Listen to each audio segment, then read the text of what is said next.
Hello, and welcome back to Tech Tuesdays.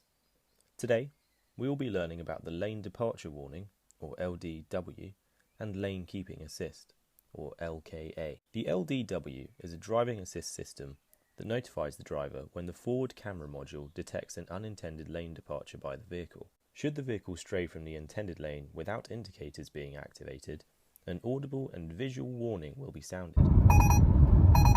The LDW can be activated or deactivated using the button on the instrument cluster to the right of the steering wheel. When active, the LDW indicator on the instrument cluster will turn on. White, the LDW is ready. The LDW will remain white, deactive, when the vehicle speed is below 40 miles per hour or the lane is not recognized. Green, the LDW is working normally. Lane Keeping Assist. With the Lane Keeping Assist system, LKA, enabled, if an unintentional lane departure is detected by the front camera module with the absence of a turn signal, the LKA will automatically make a corrective steering adjustment to return the vehicle to inside the lane.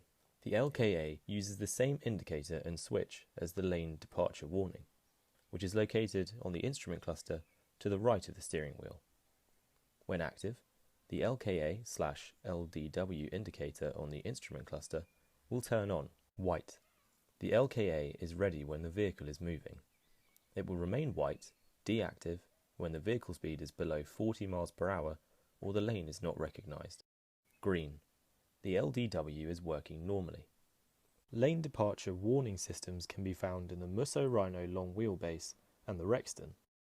The new Corando and the Tivoli Ultimate comes with both lane departure warning and lane keeping assist options. Additional information about the LDW and LKA functions, including troubleshooting and safety advice, can be found in the owner's manual of your vehicle.